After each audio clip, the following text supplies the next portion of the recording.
All right. This next session this is one of the first times we're organizing the reports and dashboards section into a workshop. Usually we just present the concept, but I'll walk you through actually making a report. So the theme of all of our Zoholics workshops is about managing your people and organizing your users, figuring out how to automate your processes, and then lastly, it's about what you do with all of this data that you put in. So that's the focus of this workshop. Reports, we'll begin with planning a report. So you can ask yourself questions, and these are pretty generalized questions, but how many deals did we close this quarter, or this month, or this week, or today? You can further add criteria to that. How many recurring deals, how many new deals did we close this particular date criteria? Or how many deals did sales rep number 1 and 2 close this quarter in this state? So those are the kind of questions that you can answer with reports. What is the total revenue for this month, or the week, or for the day? Who is my top salesperson in each territory? Or who is my top salesperson per product line, etc.? So those are some questions to ask yourself. Here's some more. How many opportunities are in my sales pipeline? Or how many open potentials are there? And then you can filter that by how many open opportunities are there for March and April and May. Or what is the average duration of each sales deal in Q1? And I talked about the sales stages and how they're saving the number of days it remains in each stage. So you're able to then calculate an average duration for a certain quarter or a month. Another good question, how many customers will you close this month in California? So some more details there. We're filtering the state out as well. We're going to filter out only new revenue. We're going to filter out where opportunities are closed won, and then you can expand on that even further. And then going even more granular to the salesperson's activities, how many tasks do I close per day or per week? Who made the most calls? And then a very specific question, are there 10 demos scheduled per salesperson this month? So these are all the different types of criteria you could add and run a report on. And if we classify the reports, these are the three divisions that I came up with: business results, sales objectives, and activity metrics. So the question on the previous slide that I quickly went through, the challenge is finding out what reports do I need. So we've done some homework for you. We added in 40 reports into the CRM, which you can customize and use as a template, or you can go further and make your own from scratch. Every single business has their own metrics, so there's no way that you're not going to make your own reports. Every business measures sales activity in a different way. Maybe it's by revenue. We measure it by users. We sometimes measure it by new and recurring and upgrade revenue, and that's how, those are some of the reports we run in software. So business results are things like revenue, profits, or trends. And those were the first questions that we asked. How much revenue do I make this month?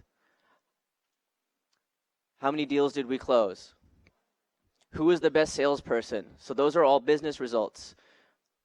Sales objectives. This is usually what the sales manager is interested in, is how many leads are being converted, how many sales are being converted, what's in the pipeline, how much potential revenue is in the pipeline, and how long are things taking to close. And a salesperson can then coach a sales rep onto building their pipeline, or to decrease the sales cycle, or to convert more leads.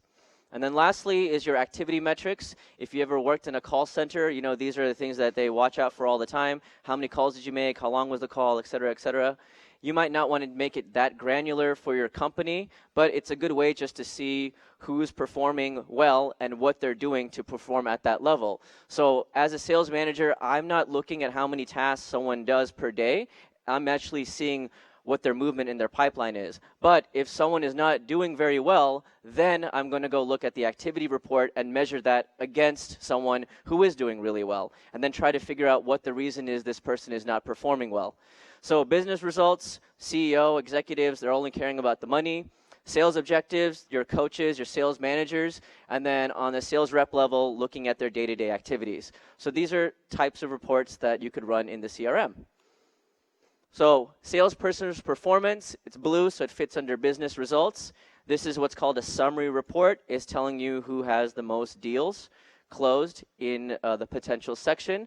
And so you know easily by looking at that pie chart who possibly is the best salesperson.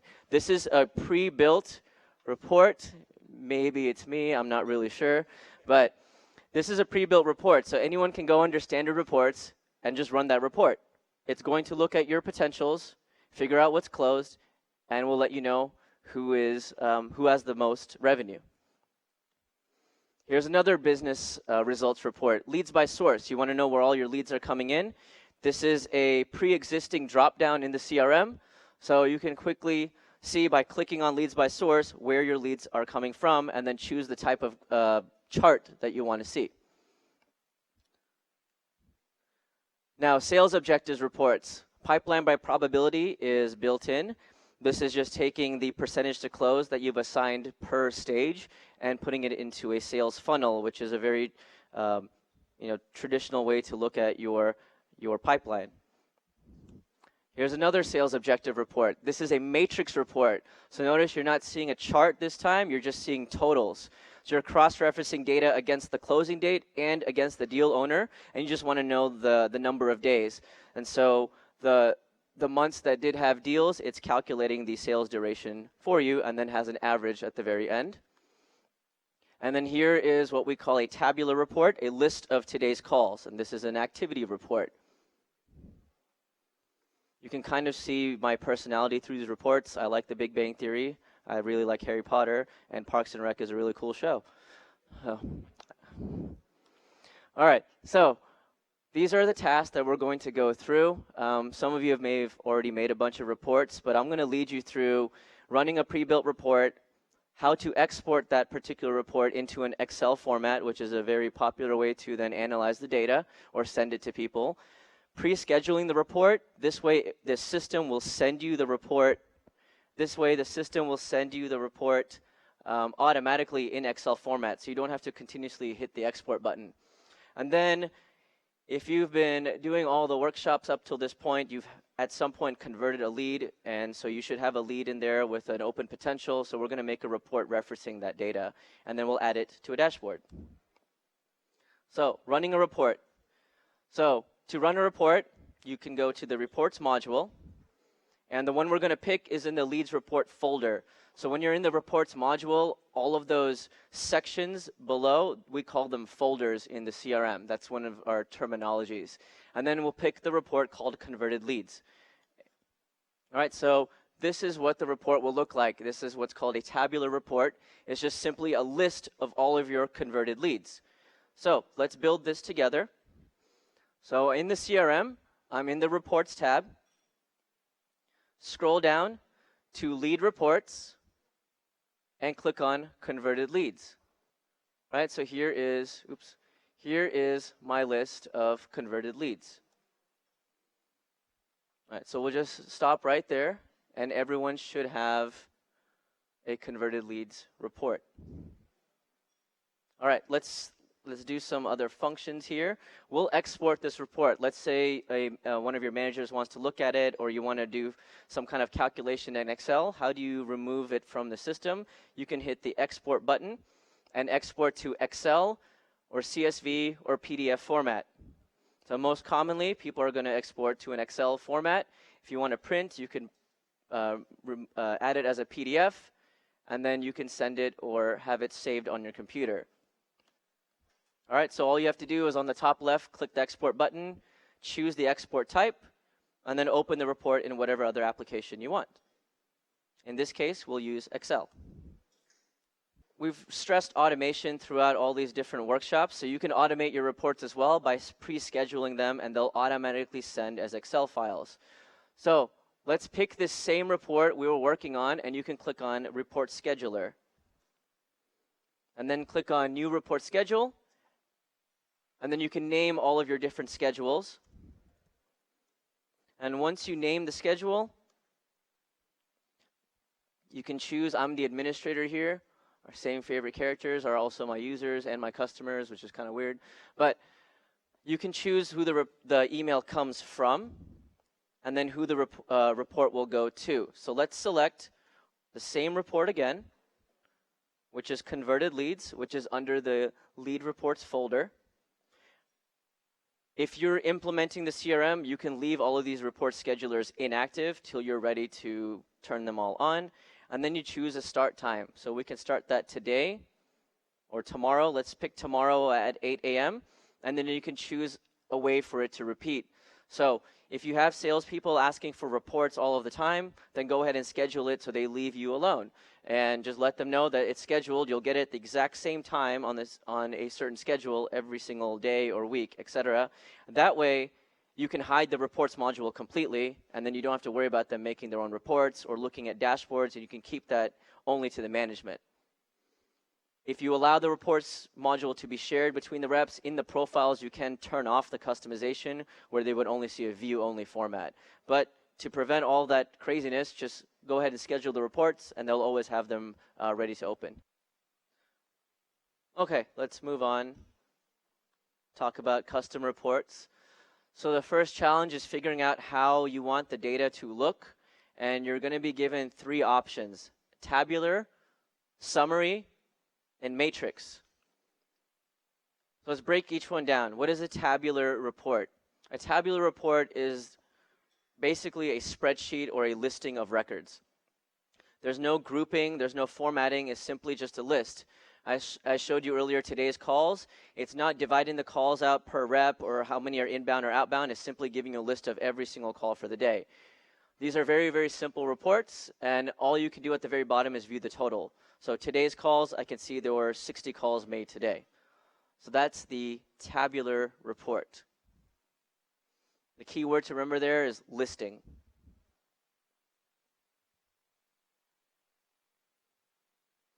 All right, the next one is the most popular report, and most of the CRM standard reports that are pre-built are in this format.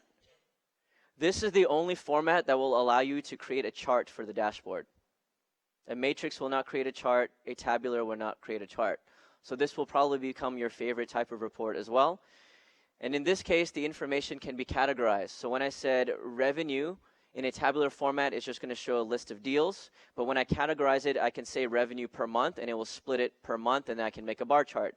It will say revenue per sales rep, then it will make a pie graph or a bar chart again. I can have up to 3 layers of categories. So I can say revenue per month, per rep, and then I can create a split bar graph where inside the bars it will then split it even more into how each rep has brought in revenue. So you can have up to 3 layers of categorization, and then because you have categorization, you can do subtotals. So if I do revenue per month, then on each month on the report there'll be a subtotal and then a final total at the bottom, and you can even add average, largest value, and lowest value as well for calculations. So example of that, pipeline by probability. Each probability is one of those categorizations, and then I can create a chart based on the 10%, 20%, 30%, etc. And then I can get a total of the revenue at the bottom or an average of the revenue as well. Then there's the matrix report. So this one is more complex, but this one cross-references data by both row and column.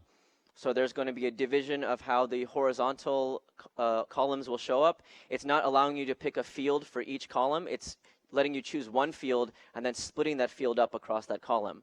So for example, in a summary report, on the vertical columns, you can choose name, email, phone number, and let's say month. On a matrix report, you cannot choose 4 fields. You pick one. So let's pick lead source. And then it will split lead source by each type of lead source across the top. Or you pick month, and then we'll split up the months across the top. So it's 2 categorizations. So it lets you pick one field across the x-axis and one field across the y-axis. This is really good for looking at large amounts of data. You don't need to see every potential name and email address and phone number. You just want to know the total amount per month, per rep. So it's a matrix, and right where they meet, you'll have a total. So looking at large amounts of data, this is the recommended report. And then example, revenue per rep per month.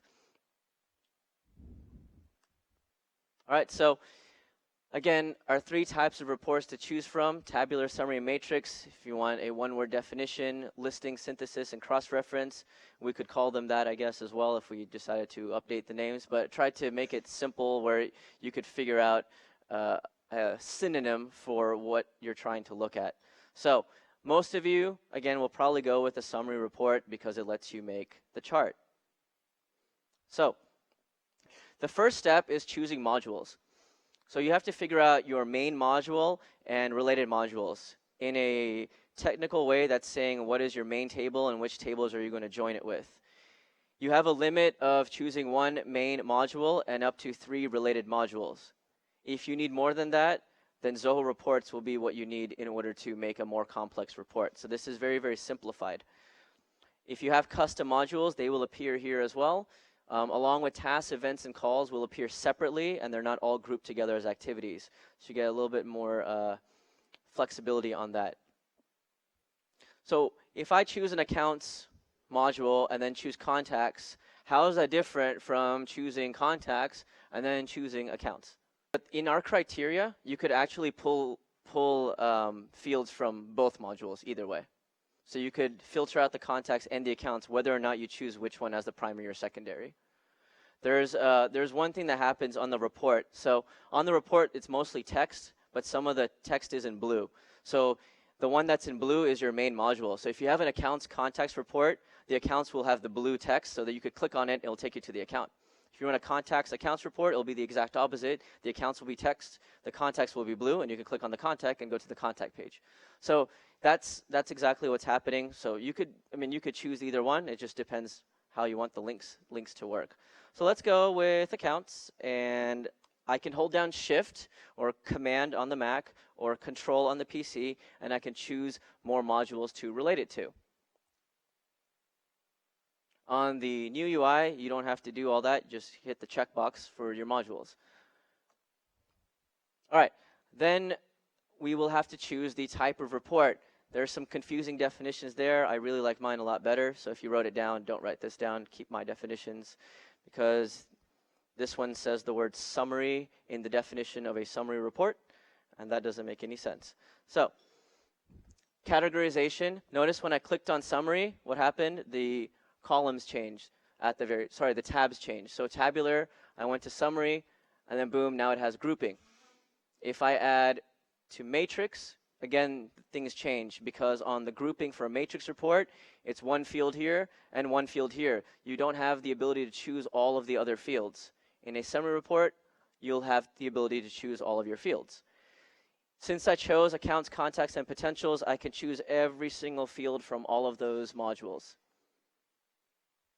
And you can always play around with this. Once you make the report, you can go back and change things around and change the columns around.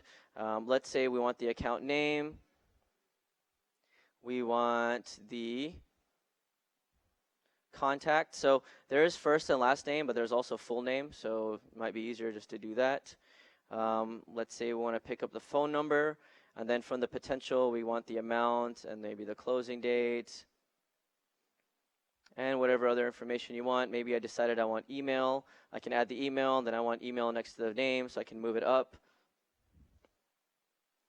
Then I decided I wanted the potential name, so I can grab that, or the potential owner, and then I can move that around, and that's how you select your columns.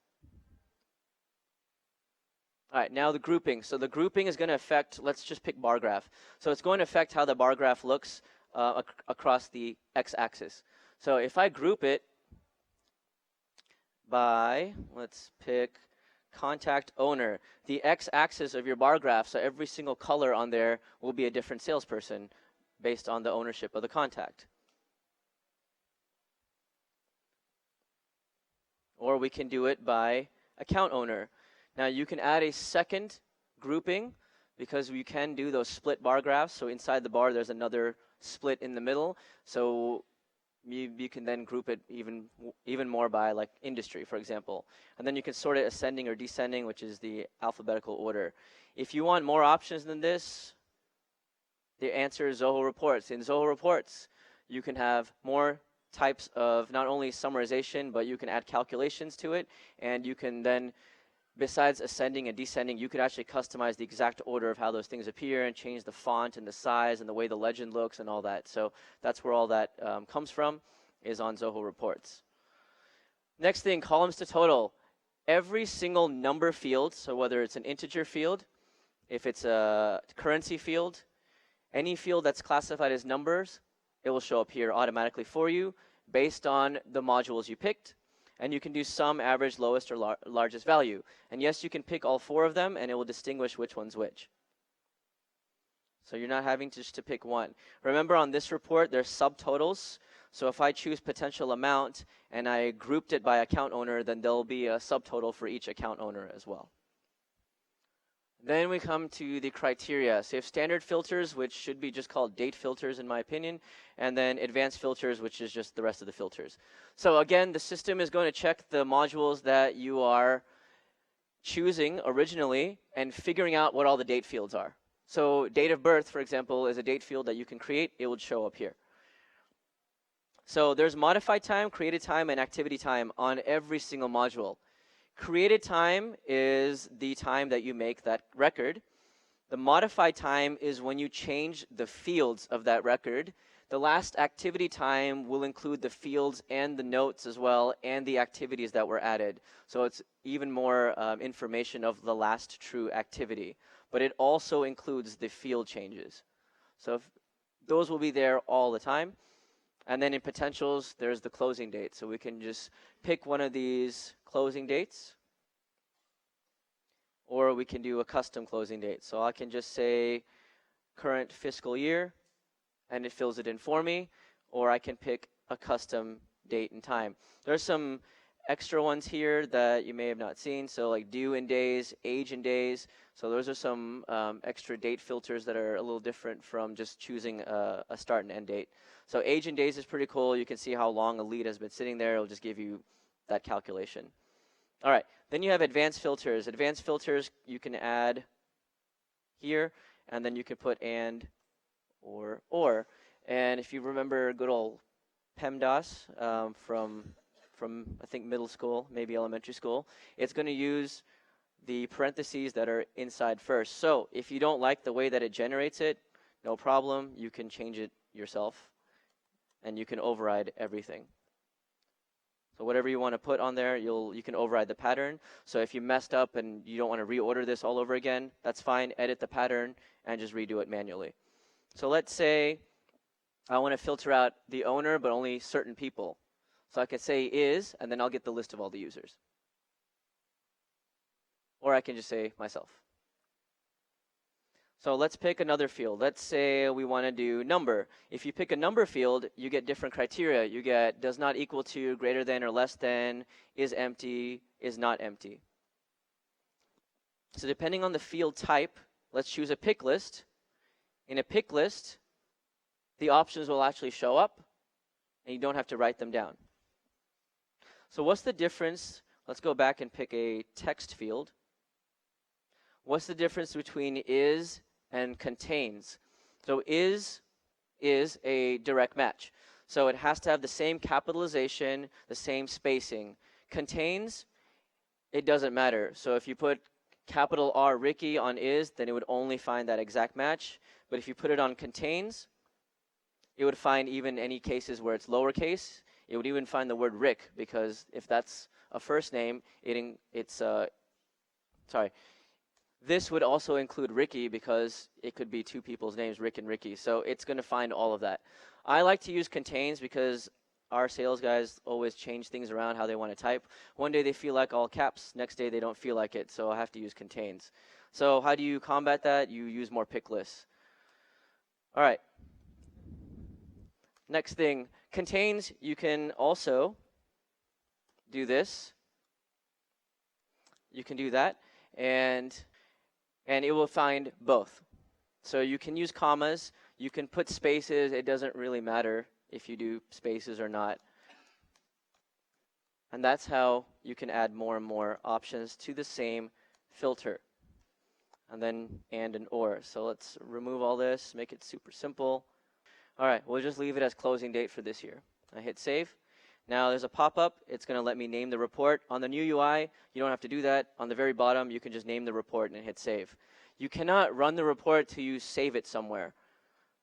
After you save the report once and then you customize it again, you can run it just to see what it looks like, but you don't have to overwrite and save it.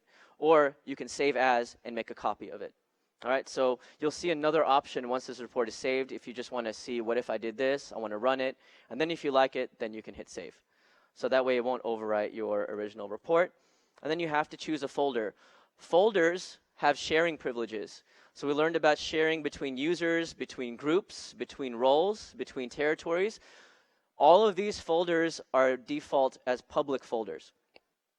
So if you open the Reports tab to everyone, they can see all of the data in these folders, but you don't have to allow anyone to customize the data. Or you can create your own folder from scratch, which is on the main Reports tab.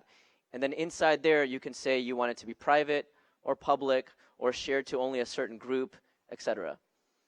So I'll just go ahead and put this under Account and Contact Reports. You might be lazy and not want to put a description because I don't want to do that right now.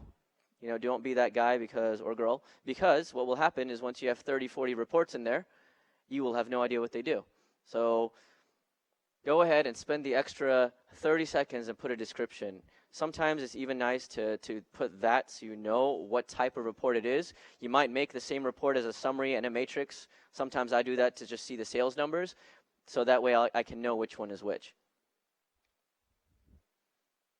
All right, so there's our report. So our columns are in the same order, and our category can be used to create the chart. So create the chart as a bar graph, and that's the category I chose. It's the only one that lets me choose. And then on the y-axis, because I have a calculation, I can do a sum of the amount or individual record count. So it'll give you two options, and then I have my report.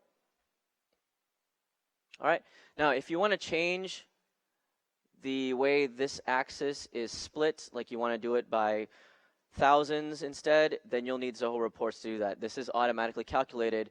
If I hate the color yellow and I want it to be, I don't know, green, I can't do that on here. I'd have to use Zoho Reports. So there's more flexibility in Zoho Reports on what you can do to just even customize the report itself and the x-axis and y-axis, and then of course you can go a lot further with the calculations. So it's just a spreadsheet of information. Go all the way to the bottom, right? So there's my total, and there's my subtotals in between. And my subtotals are also here if I roll my mouse over this.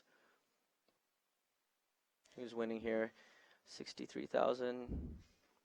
Looks like Harry Potter is beating me, probably using magic. All right, so let's, really good on time. All right, so let's just review. So we're going to pick our main module. We pick our secondary module. And then we choose the report type.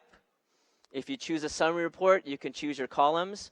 Otherwise, you will choose the grouping on the matrix. You add any calculations, sum, average, lowest or highest value, and then add filters for date, and then filters for the rest of your fields. So dashboards. So what is a dashboard? A dashboard is like a visual summary. You can have multiple reports side by side. I highly recommend building that. Once you're done building your reports, it's much easier to see. And then you can have the dashboard even on your home tab. You can drill down on the dashboard by just clicking on the chart itself, and it will run the report for you. So it also makes that a lot easier. In Zoho Reports, you can add drill down levels. So if you want to drill down by month and then click on it, then drill down by day, and then click on it and then drill down by hour, then you're going to need Zoho Reports. You can customize the dashboards. So just like in the reports, there's pre-built dashboards in pre-built dashboard folders. You can create your own dashboard folder with your own privacy settings and then add your own dashboards to that. So it's 3 levels: dashboard folder, dashboard name, and then dashboard component. And then that will allow you to change how dashboards are shared. All right, so let's go to dashboards. So here is a default dashboard. And then I have one of my own. All right, so in this dashboard, I can make things 2D or 3D. And then I can pop it out and look at it in a bigger window. and then I can arrange them. On the new UI, you can drag and drop and move them around. On the old version, they're static and on the page by the order that you added them in here. This gives you an idea of some of the other charts, the funnel and the line graph as well.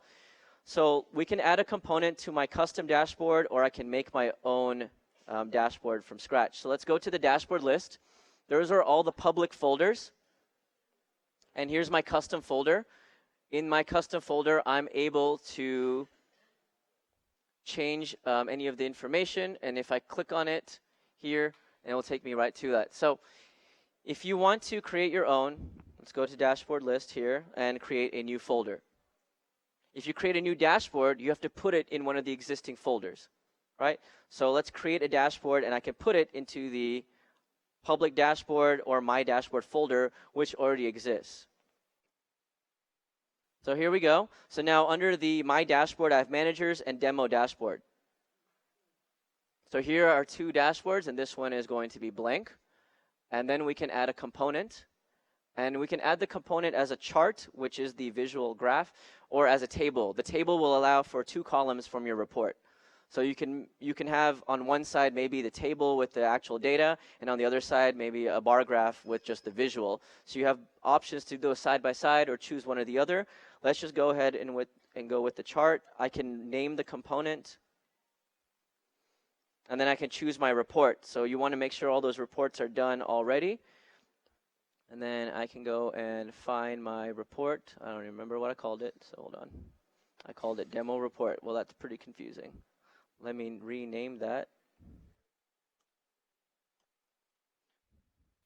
All right, let's go back. See, you're learning how not to make mistakes. All right. So I can set this as the default if I come back to this page again. So chart. All right. So now I know it has the word pick me next to it. There it is. All right. So again, I can choose the type of chart. I don't have to make it a bar graph again or a pie graph again. I can change it up one more time for the dashboard. But there it is. So now the next one I add will appear on the left, and this one will move to the right. The next one I add, it will move to the next row. On the old interface, you can have up to 6. On the new interface, I believe it's up to 10 on the same page. All right, so there's my nice dashboard all over again.